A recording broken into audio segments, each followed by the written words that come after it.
پراپد یا گادر که این رسیدی اگر تو پیش سخت باشه و اگر تو پیش متحرک باشه نیست بیرون ما انالایز کنیم. البته نیست با طریقه مومنت اریا متد نیست که پروسیجر کاری باشه طور است که در قدم اول پراپد میرسه اتکای متحرک شه حذف میکنیم و شکل کانتیلیور نیست بیرون ما ترسیم میکنیم. در قدم اول نیست در دستپ اول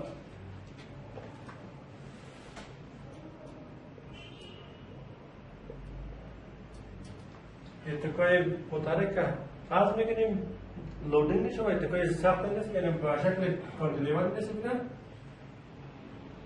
ترسیم میکنیم.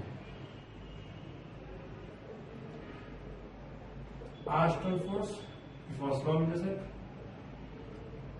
3 متر اتکام این نیست دیاگرام مومنت شما ترسیم میشه.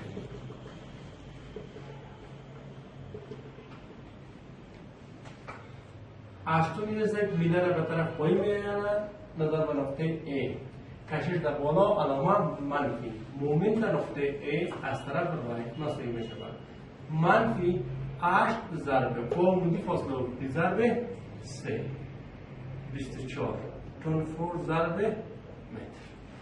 البته 24 واحد نیست به طرف بالا و شکل خطی نیست به این نقطه را وصل این 24 علامه میرسه منفی. این دیاگرام نیست دیاگرام از اثر 8 تن که شکل کانتیلیور داشته باشه اینی دیاگرام مومنت است. حالا مثلا در قدم دو ما چی میکنیم؟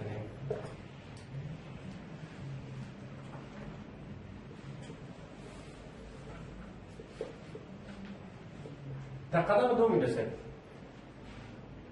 لودی که سرشمال کنده این را حذف میکنیم اتکای متحرک اینجا به شکل عکس العمل اینجا میگه قرار میدیم و دیاگرام مومنت اینجا از اثر عکس العمل نظر به حالت کانتیلیور اینجا ما ترسیم میکنیم. یعنی شکل کانتیلیور مثل این شکل لودی که سرش عمل کرده پاکش میکنیم مثل عکس العمل یعنی اتکای متحرک اینجا به عکس العملش تبدیل میکنیم که بیوای میشه و طول از این طول از این 6 است که اینه که عکس العمل که موجود است نیست اینی فاصله رو من L میگیرم این نقطه A این نقطه B دیاگرام مومنت از اینجا استفاده است. بیوای میله را به طرف بالا میبرن کشید در پایین علامه مثبت بیوای ضرب L این نیست کتزی ارتباط به شکل خطی علامه نیست مثبت.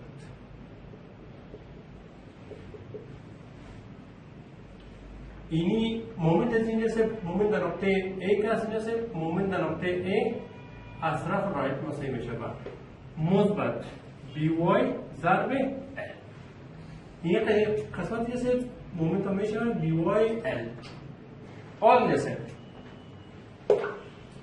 وقتی که این جسد دیاگرام از اثر قوی خارجی که سر شامل کرده و دیاگرامی که از اثر عکس العمل اتکای متحرک میشه که رسم شده جسد آل چی میکنیم؟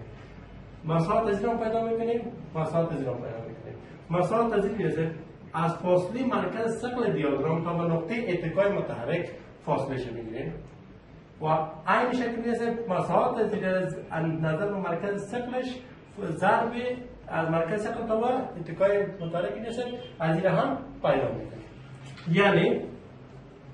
یعنی مومنت های استاتیکی شما پیدا میکنید که مساحت ضرب طولی مثل عبارت از مومنت استاتیکی. مومنت استاتیکی قوه و مومنت استاتیکی عکس العمل پیدا میکنیم مساوات قرار میدید از روی مومنت هایی که عکس العمل بیوای مثل پیدا کنیم. حالا مثل در قدم اول مساحت از اینی دیاگرام مومنت پیدا میکنیم. شکل مثلثی قاعده از ضرب ارتفاع تقسیم 2 1 بر 2 ضرب 24 ضرب 3 12 ضرب 3 نیست 36 12 ضرب 3 36 حال نیست فاصله مرکز ثقل از این نیست از مرکز ثقل از این نیست فاصله شتا و نقطه اتکای متحرک نقطه B است نیست فاصله رو پیدا میکنیم. اینی فاصله خیلی نیست ثابت است که 3 متر است. اینی فاصله نیست چون شکل مثلث است مرکز ثقل 2 L بر 3 است دو ضرب 3 و 3 که 3 بدون 3 بی فاصله 2 متر میمونه که فاصله مکمل 2 جمع 3 5 متر میشه. حالا نیست اگر این من x1 بگویم x1 مساوی میشه با 2 ضرب 3 بر 3 جمع 3 مساوی میشه با 5 متر. این رو پیدا کنید این رو پیدا کنید. حالا می مساحت رو پیدا میکنید. این میگه A2 قاعده ضرب ارتفاع تقسیم 2 1 بر 2 BY L ارتفاع قاعدهش اینجاست ضرب L. پس A2 مساوی میشه بر BY L مربع بر 2 X1 اینجاست. البته فاصله مرکز صفر اینجاست X2 میشه تا به اتکای متحرک B که فاصله میشه X2. X2 مساوی میشه بر 2 L بر 3 X2 مساوی میشه بر 2 L بر 3. حال نیست سعی کنیم مومنت استاتیکی از این رو پیدا میکنم مومنت استاتیکی از این رو پیدا میکنم.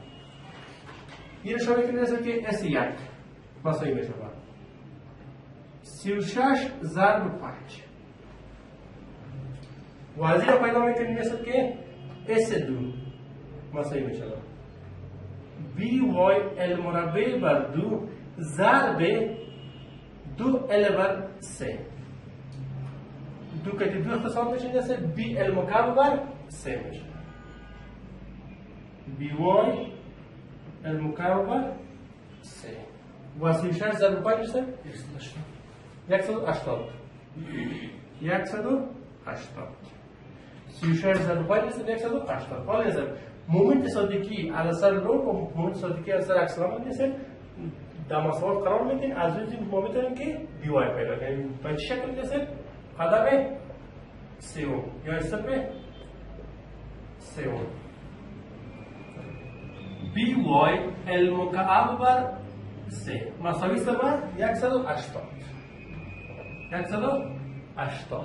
حالا نیست ال نظر به این سوال نیست 6 است.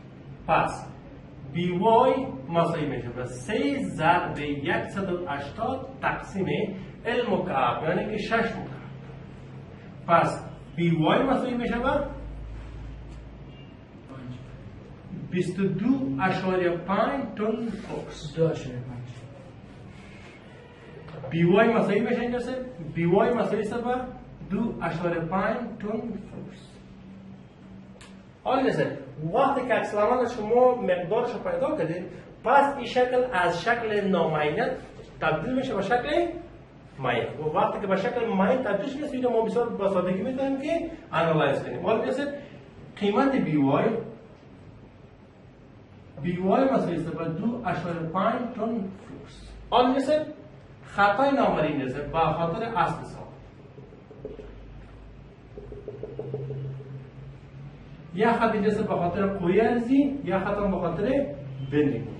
به خاطر قوی ارزی نیست از طرف رایت و لفت دوران بی وای مخالف علامه منفی به اساس سیستم جدول قیمت به طرف پایین 2.5 توسط از این تا به نقطه فرض کنید که این نقطه نیست بس میگه تا به نقطه سی اکسان در نقطه سی که رسید است 8 دورانش از طرف راست و چپ مطابق قرار است. از 8 مطابق دونی مخالف را نیست 5.5 مثبت از محور خونسا به طرف بالا قیمت اینجاست تا آخر یکسان علامه منفی علامه مثبت. این خودتون میرسه به شکل عمودی نیست تفصیل.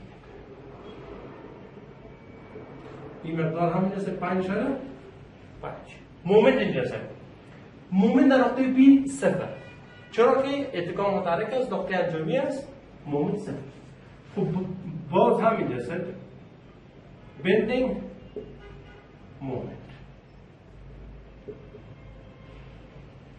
مومنت در نقطه بی مساوی است با صفر. مومنت در نقطه سی هم میتونم که از طرف رایت بگیرم از طرف لفت. خب از طرف رایت میرسه کارم آسان تر میشه مساوی میشه با بی وای میدنه به طرف بالا میبره کشید در پایین علامه مثبت 2.5 ضرب 3 7.5 تن فورس ضرب متر البته مثبت مومنت در نقطه A میرسد. در این قسمت هم ما پیدا کردیم.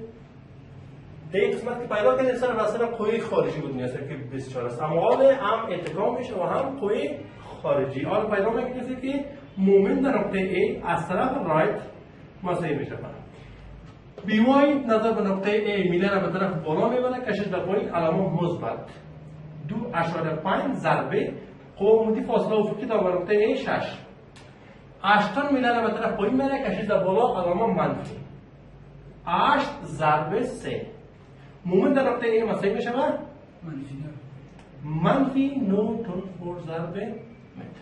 این نشان میگه مثل در قدم اول شیر فورس SFD شیر فورس دیاگرام وایدش تن فورس. در قدم دیگه مثل دیاگرام مومنت. در این نقطه مومنت صفر. در نقطه C مثل مومنت افتریم مثبت، یعنی از محور خونسا باید به طرف پایین باشه. و در نقطه E مثل منفی 9 که از محور خونسا به طرف بالا. حال مثل چون قوه متمرکز است پس به شکل خطی مثل بیر ارتباط میشه. این کتزی ارتباط میشه، اینم کتزی. علامه منفی، علامه مثبت، علامه مثبت. این نشان میگه که bending moment دیاگرام واحدش تن فورس متر. این یه بسیار با سادگی مطالعه است که دیاگرام شیر فورس پیدا کنیم و هم دیاگرام bending moment.